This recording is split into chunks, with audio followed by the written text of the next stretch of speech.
ہوگا۔ اس واقعے کا مفہوم یہ ہے کہ اللہ کے رسول علیہ السلام فرماتے بنی اسرائیل میں ایک جوان تھا، اس کا نام کفل تھا، اور کفل کو گناہ کی لت پڑی تھی، عادت پڑی تھی، گناہ میں لت پت تھا وہ۔ مطلب کیا؟ مفہوم کے طور پہ کر رہا ہوں، تشریح کے طور پہ، یعنی اس کا حال یہ ہوتا تھا کہ ہر دن اس کے بستر پہ کوئی نیا حسن چاہیے تھا، کوئی نئی لڑکی چاہیے تھی۔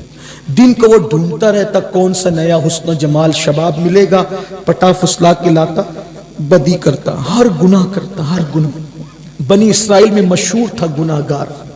ایک مرتبہ اس نے دیکھا ایک خوبصورت لڑکی آ رہی ہے اور اس کو کچھ پیسوں کی ضرورت ہے، وہ محلے کے لوگوں سے مانگ رہی ہے، مجھے کچھ قرض دے دو، پیسہ دے دو، قرض دے دو، کوئی دیتا نہیں، کوئی مدد نہیں کرتا۔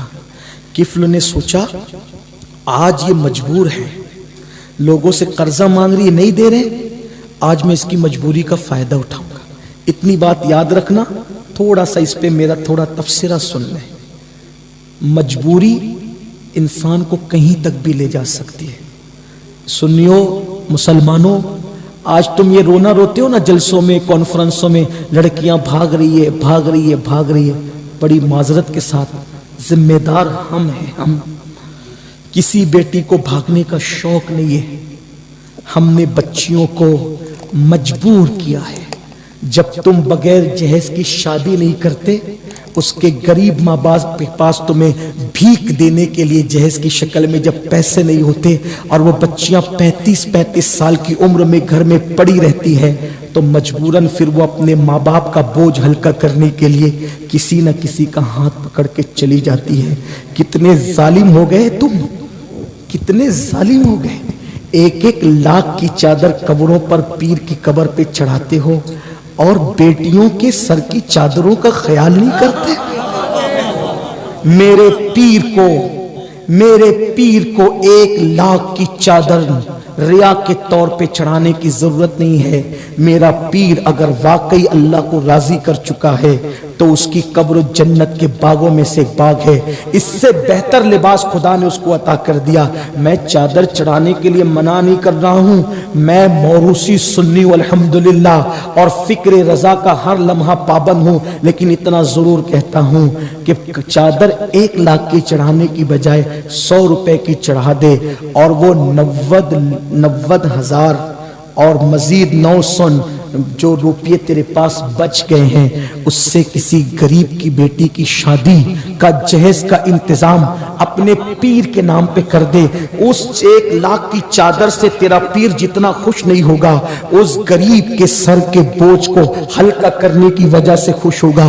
واللہ ہمارے ولیوں کو نہ ہماری گھاگر کی ضرورت، نہ ہماری چادر کی ضرورت، نہ ہمارے گنبد کی ضرورت، نہ ہمارے مینار کی ضرورت۔ یہ تو ہماری عقیدتوں کا اظہار ہے جو کرتے ہیں، کرتے رہیں گے۔ لیکن آپ سے کہنا چاہتا ہوں، ان لوگوں کے دل میں تو رسول اللہ کی امت کا درد اتنا تھا۔ آپ کو پتہ ہے ولیوں کا درد؟ محبوب الہی اس وقت 200 روپے کے حساب سے محبوب الہی کے لنگر کا خرچہ تھا۔ بادشاہ نے سنا 200 روپے یہ خرچہ کرتے ہیں لنگر پہ، تو اپنے سپاہیوں کو کہا محمد احمد کے پاس، نظام الدین کے پاس تم جاتے ہو، اس کو چڑھاتے ہو نذرانے دے دے کر، اور وہ خرچہ کر کے لوگوں کو کھلاتے ہیں اور وہ اپنی بھیڑ اکٹھا کرتے ہیں۔